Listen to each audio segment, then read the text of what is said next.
Hi മക്കളെ, learn and തിങ്കിൻ്റെ ഇന്നത്തെ ക്ലാസ്സിലേക്ക് എല്ലാ കൂട്ടുകാർക്കും സ്വാഗതം. ഇന്ന് നമ്മൾ പഠിക്കുന്നത് 6ാം ക്ലാസ്സിലെ മലയാളം കേരള പാഠാവലിയിലെ 2ാമത്തെ യൂണിറ്റിലെ പടയണി എന്ന പാഠഭാഗത്തിൻ്റെ പഠന പ്രവർത്തനങ്ങളാണ്. പടയണി എഴുതിയത് ഡി വിനയചന്ദ്രനാണ്. കേരളത്തിലെ ഒരു ആധുനിക കവിയായിരുന്നു ഡി വിനയചന്ദ്രൻ. 1946 മെയ് 16 കൊല്ലം ജില്ലയിലെ പടിഞ്ഞാറെ കല്ലടയിൽ ജനനം.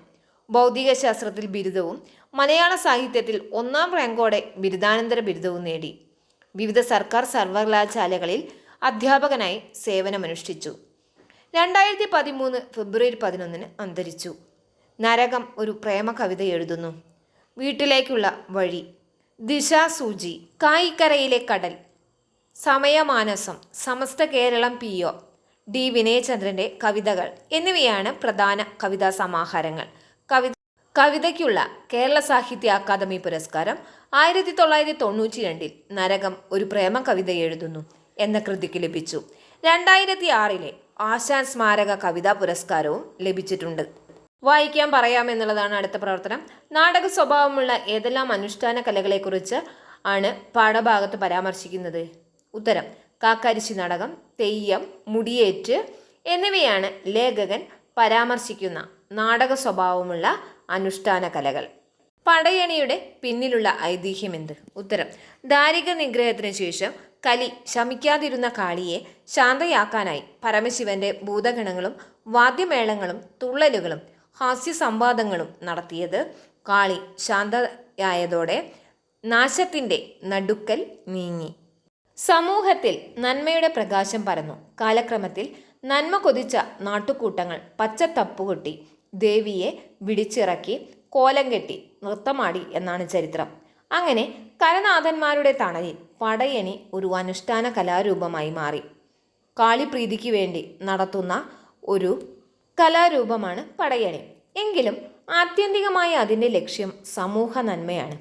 ഇരുട്ടിൻ്റെ പ്രതീകമാണ് ദാരികൻ. കാളി കാളുന്നവളാണ്.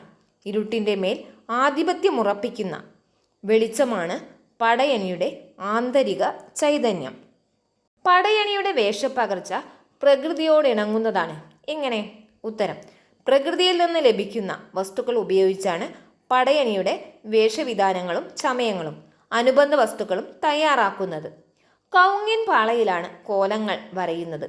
പാളയിൽ തന്നെയുള്ള വെള്ള, പച്ച എന്നീ നിറങ്ങൾ കൂടാതെ മഞ്ഞ, ചുവപ്പ് എന്നീ വർണ്ണങ്ങളും കോലം തയ്യാറാക്കാൻ ഉപയോഗിക്കുന്നു. കൃത്രിമമായ വസ്തുക്കൾ ഉപയോഗിക്കാതെ തികച്ചും പ്രകൃതിദത്തമായ രീതിയിലാണ് ഈ ചായങ്ങൾ തയ്യാറാക്കുന്നത്.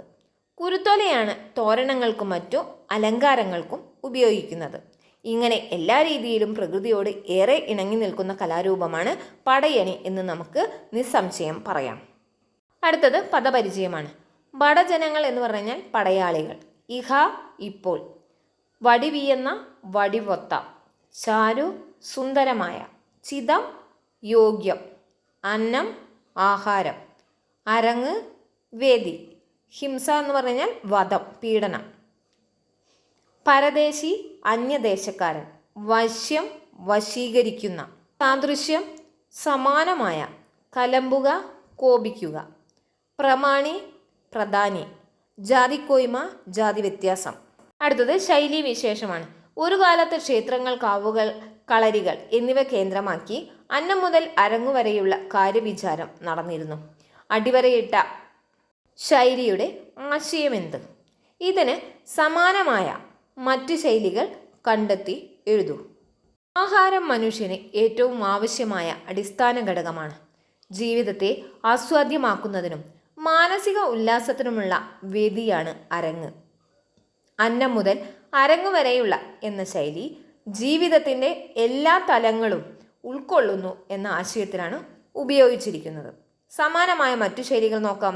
ഉപ്പ് തൊട്ട് കർപ്പൂരം വരെ, അതുപോലെ ചൊട്ട മുതൽ ചുടല വരെ, അടി മുതൽ മുടി വരെ എന്നുള്ളതും നഖശികാന്തം എന്നുള്ളതും സമാനമായ ആശയം വരുന്ന ശൈലിയാണ്. അടുത്തത് ആശയപടം പൂർത്തിയാക്കാം. പടയണിയുടെ വേഷവിധാനം പാള, കുരുത്തോല, കരി, മഞ്ഞൾ എന്നിവയാണ്. മതസൗഹാർദ്ദം. അറബിക്കുതിര, അന്തോണി, അപ്പൂപ്പൻ, പട്ടം ഇവയിലെല്ലാം നമുക്കവിടെ മതസൗഹാർദ്ദം കാണാവുന്നതാണ്. തയ്യണിയിൽ കെട്ടുന്ന കോലങ്ങളാണ് പക്ഷിക്കോല, യക്ഷിക്കോല, മാടൻ, മറുത എന്നിവയെല്ലാം. ഇനി അതിലുള്ളത് ഏതൊക്കെ സ്ഥലത്താണ് നടക്കുന്നത്? ഓതറ, കടമനിറ്റ, എഴുമറ്റൂർ, ചെങ്ങന്നൂർ എന്നീ സ്ഥലങ്ങളിലാണ് നടക്കുന്നത്. ഇനി നമുക്ക് മറ്റൊരു കലാരൂപത്തെക്കുറിച്ച് പറയാം. സാധാരണയായിട്ട് പരീക്ഷയ്ക്ക് ചോദിക്കാറാണ് മറ്റൊരു കലാരൂപത്തെക്കുറിച്ച് പറയാൻ. അപ്പം നമുക്ക് മുടിയേറ്റ് നോക്കാം. തിരുവിതാംകൂറിലും കൊച്ചിയിലും പ്രചാരത്തിലുള്ള കലയാണിത്.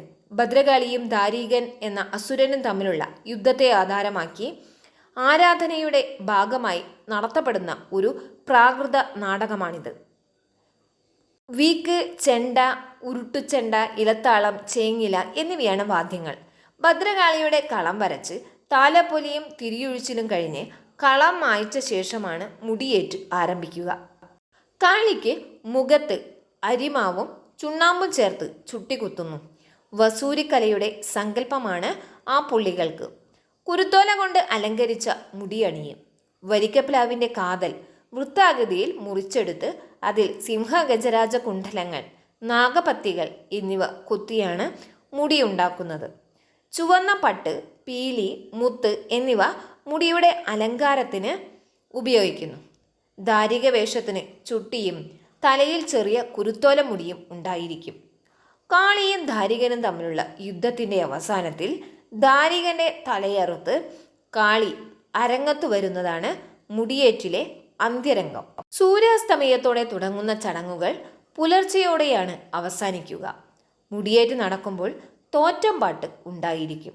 ദാരികനും ഭദ്രകാളിയും തമ്മിലുള്ള പോരിൻ്റെ കഥ മുഴുവൻ അടങ്ങിയതായിരിക്കും ഈ തോറ്റംപാട്ടുകൾ. പ്രവർത്തനങ്ങളെല്ലാം എല്ലാവർക്കും മനസ്സിലായിട്ടുണ്ടാവുമെന്ന് കരുതുന്നു. നിങ്ങളുടെ വിലയേറിയ അഭിപ്രായങ്ങളും നിർദ്ദേശങ്ങളും എല്ലാം എന്നെ അറിയിക്കുക. കൂടുതൽ മലയാളം ക്ലാസ്സുകൾക്കായി ഈ ചാനൽ സബ്സ്ക്രൈബ് ചെയ്യുക. കൂടാതെ ബെൽ ബട്ടണും അമർത്തുക. ഈ വീഡിയോ ഇഷ്ടപ്പെട്ടെങ്കിൽ ലൈക്ക് ചെയ്യുക, ഷെയർ ചെയ്യുക, സബ്സ്ക്രൈബ് ചെയ്യുക. ഓക്കെ.